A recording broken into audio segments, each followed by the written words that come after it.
There's heavy tension currently going on in the north. Two terrorist groups came together to make peace.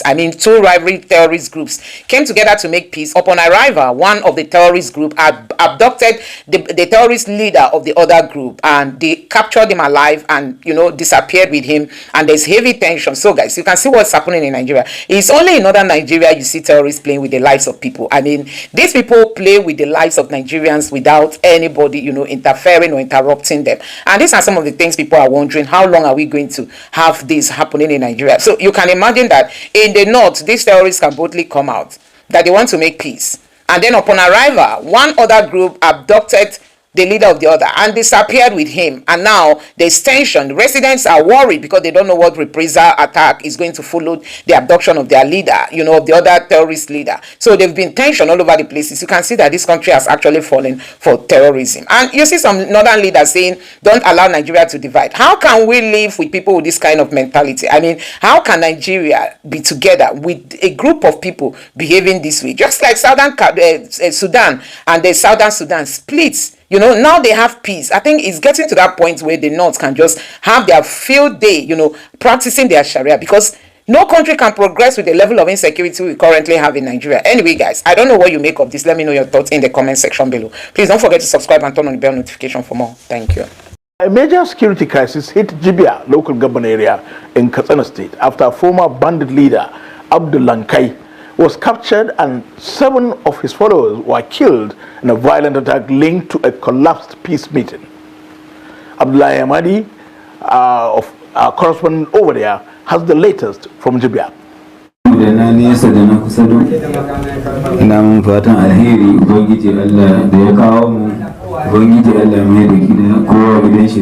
Abdul Lankai, once a key figure in Jibia's community peace process, was seized after a clash with fighters loyal to rival commanders Dogo Rabi and Black, both linked to the notorious bandit boss Bello Turji. According to sources, the trouble started over accusations that one of Lankai's close aides took payment from rival factions but failed to deliver arms. Tensions spilled over at a reconciliation meeting on Tuesday, January 27, 2026, when Dogo Rabi's group opened fire. Several members of Lankai's team were killed, and Lankai was captured alive. What happened yesterday was really so bad for us as a stockholder of security issue in Jibia local government. When we had it, and we try to investigate what really happened and what will be happen after his abduction. So after our finding, we found out that all this problem from some part of his faction, we're convinced that this the thing happened between them is an issue, and it will not affect our peace efforts. It's just a misunderstanding between his faction and the other faction from Zamfara State, and they are trying to resolve it amicably. This is what we are expecting from them to hear now.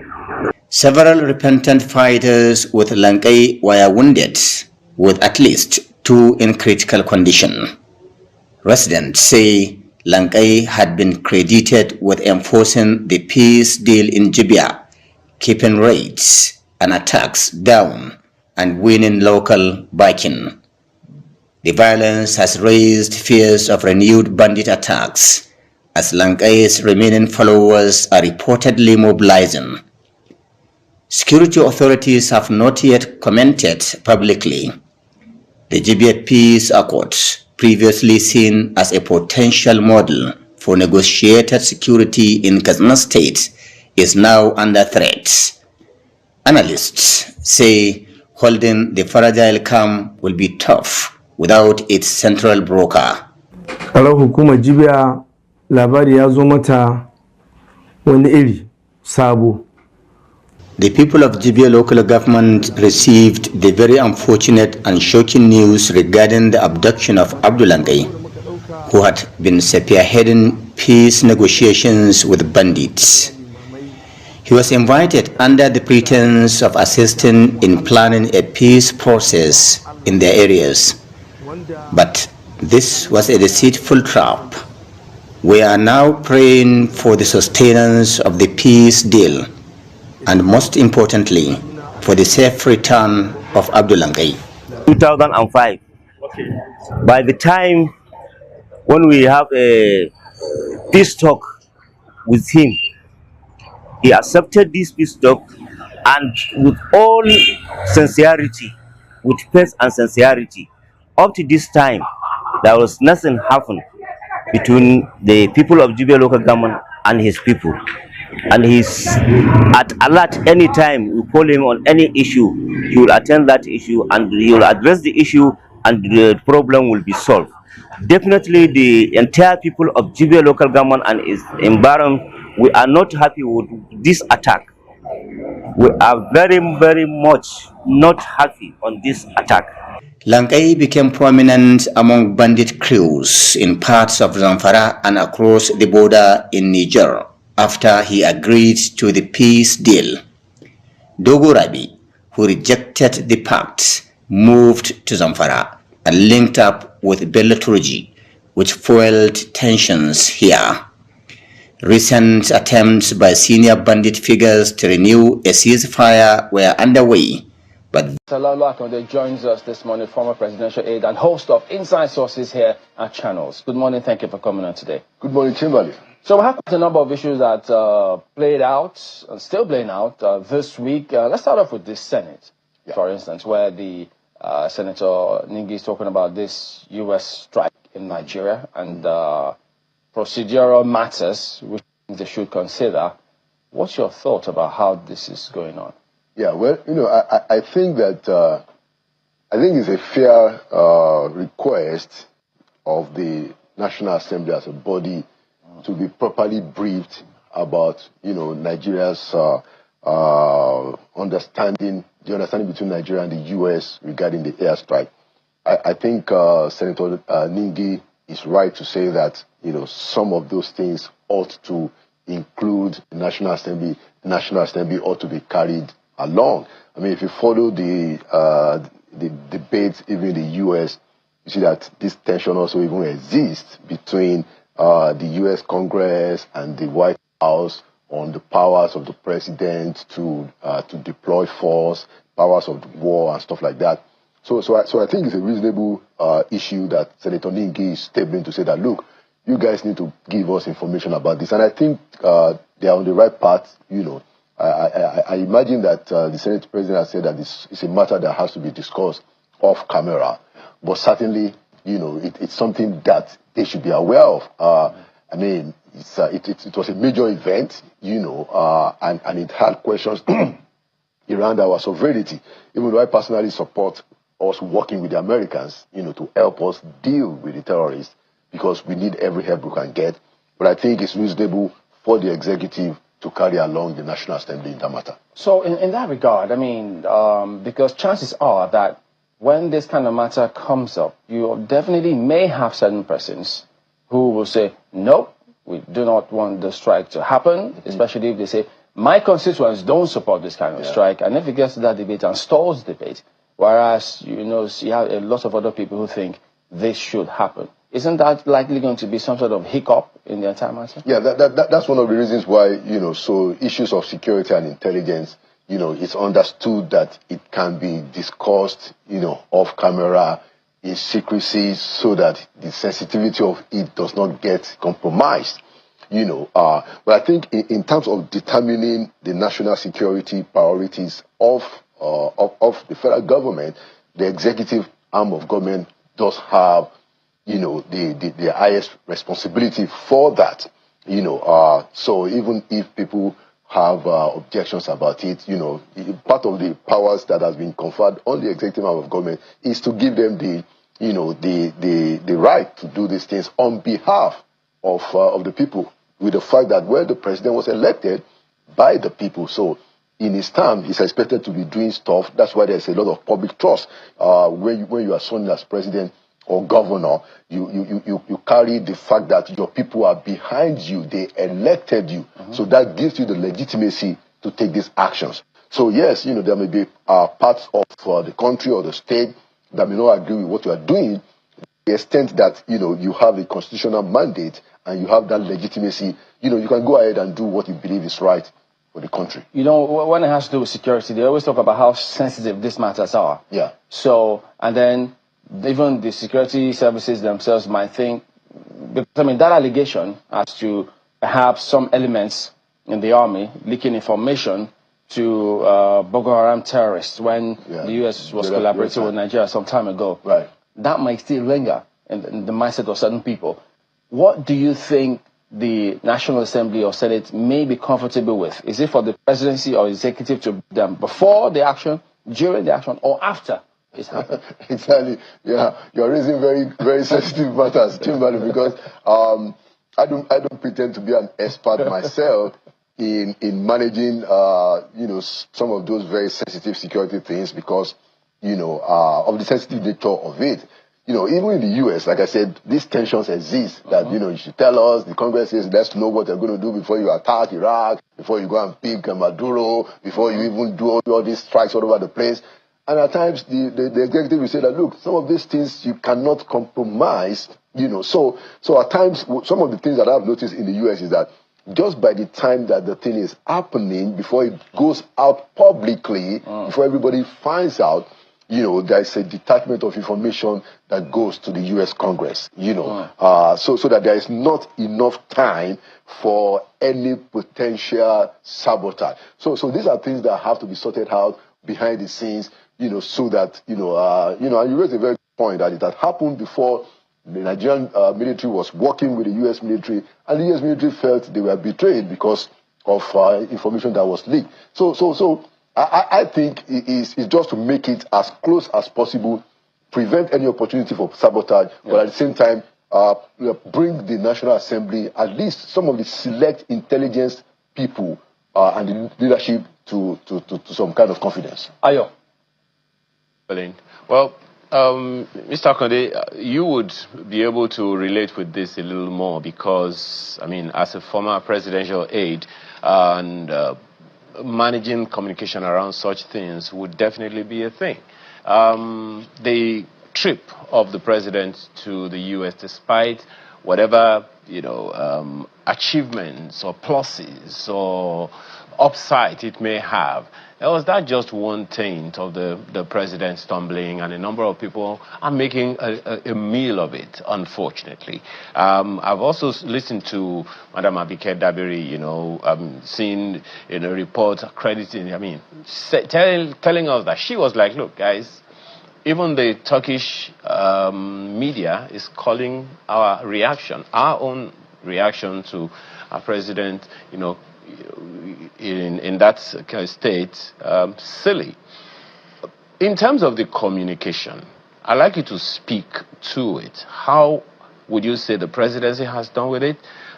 What's your measure of how we as a people are reacting to that occurrence? Yeah, I think that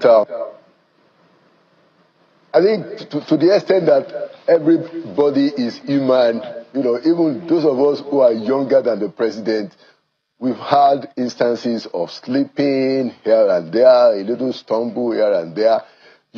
I don't think it's a big deal at all.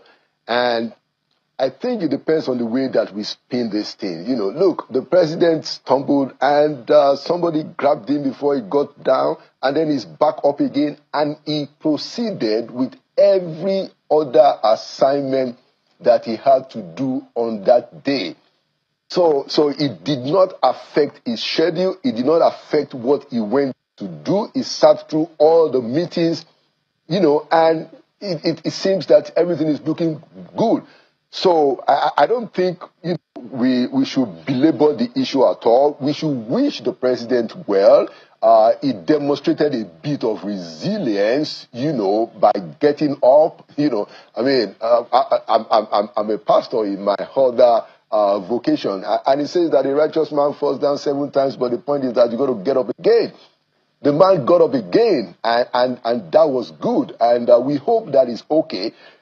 In terms of the communication, I think I will give credit on that matter to Mr. Ononuga, because he was able to explain that what happened was that the president stepped on a metal object, and so if anybody, stepped on a metal object, you could lose balance even if you are not 70, not talk of somebody in his 70s. So I think that to the extent that Mr. Ononuga was quick to explain that, look, this was what happened, he stepped out of line on a metal object, at which instance he then tripped and stumbled, so I think the communication was fairly managed. The other thing that I would like to say is that, because I have also been in situations where, the principal is out like that and how the formation of the main body ought to be, there ought to be people in front of the president watching his every step. And I think the ADC was actually the person who grabbed him before he fell. Normally the ADC is supposed to be at the back, but thank goodness he was right there in the front. You could see it. There are people whose job, and I don't want to put them on the spot, there are people whose job is to watch the step of the president. There are people in protocol, there are people in security. The chief security officer is normally at the back, just like with the ADC. But there are people who are supposed to be in the front. Those are the people who should have been aware of every step the president is going to make before he makes it. That's part of their job, especially the people doing protocol. It's part of their job. You should know that this is where the president is going to go. This is where he's going to turn. That is why people are sent on recce ahead of presidential visits. They get to go 3-4 days ahead. They go and meet the host country. They look at the schedule. Where will the president sit? Where will he be walking? Where is he going to make a turn? How everything, they ought to have gone through it completely, totally, so that they're not taken by surprise. And before the president comes, they ought to have seen that the president is going to be going on this track and to be sure that those places are free. So that is the area that I think we need to pay more attention to, so that we can avoid, the thing could have been avoided, because if somebody spotted that there's a metal object there, somebody is keeping an eye on the steps of the president, they would have caught it. Well, we have to leave this other matter. This call for stiffer penalties for vote buying for 2027 election. There's still a lot of time to look at that matter. So we'll definitely catch this one when this one happens much later. So thank you for coming on with Anchor at this. Oh, guys, the Nigerian government has also signed another defense agreement with Saudi Arabia. Here is the State Defense Minister, the Minister for Defense State, Metawale, the man who has been accused of having links with terrorists, is the one signing agreement for Saudi Arabia to come and help Nigeria in security. Now, this headline says the Kingdom of Saudi Arabia and Federal Government, Federal Republic of Nigeria signed a cooperation agreement in the field of military. So, guys, this is one of the things that Nigerians are talking about when it comes to insecurity. The North want to be in charge. You can imagine the North is in charge and terrorists are taking over. Now you can imagine two terrorist groups coming together to begin to fight themselves and capture the other one's leader alive and run away with it, with him. And nothing is happening. Nothing is happening. So, guys, this is the thing we are saying about northern Nigeria. And for you to become president of Nigeria, you have to go and bow to them. You have to promise them. And you have to tell them that you are going to be this and that. Now, yesterday we talked about Erdogan coming out to say Nigeria is an Islamic nation. It is no longer news that Nigeria belongs to the IOC, that's Islamic Organization Corporation, something like that has to do with nations that are Islamic in nature. Nigeria is among them. So Nigeria finally is tilting to an Islamic nation. That is everything you have to know now. Nigeria is becoming an Islamic nation and we can no longer hide it. Now, the Sharia Council demands INEC. Okay, Sharia Council demands INEC chairman removal. One Muslim won't recognize 2027 poll under his leadership due to illegal briefs suggesting Christian genocide. So if you can remember, you know, years back, this current INEC chairman tweeted about genocide by Muslims. Now, for that reason, these Muslims are now saying they don't want him. They don't want the INEC chairman because they feel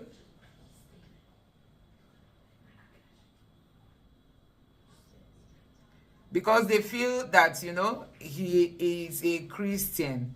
They wanted a Muslim man has been there. A Muslim man did the glitch that happened. If that had come from an Igbo man, do you know what would have happened to him?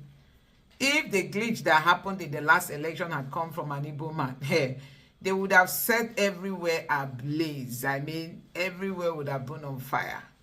But it's coming from a Muslim man. That is why till today nobody came out to explain the glitch that happened.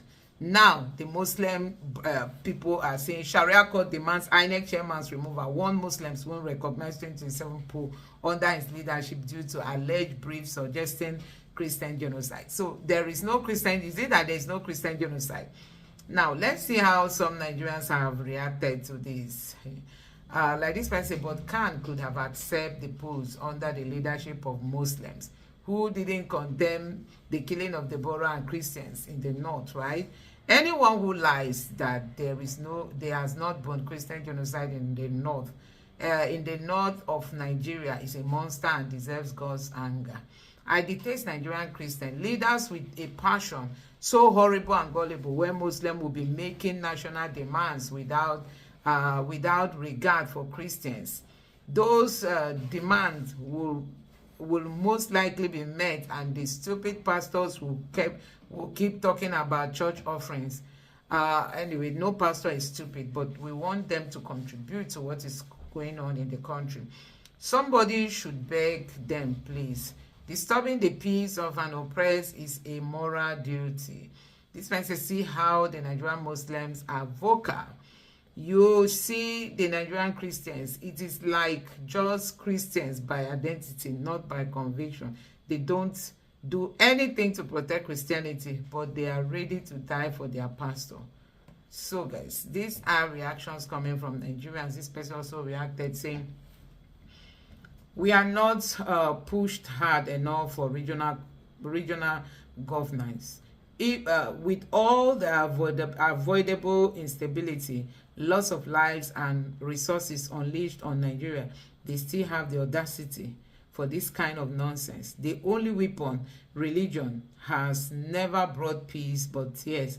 Okay, the only weapon is religion, had never brought peace but tears. This is very good piece of news. Let's get ready to invite Donald Trump to divide the country along region and religion. The piece of news truly excites me.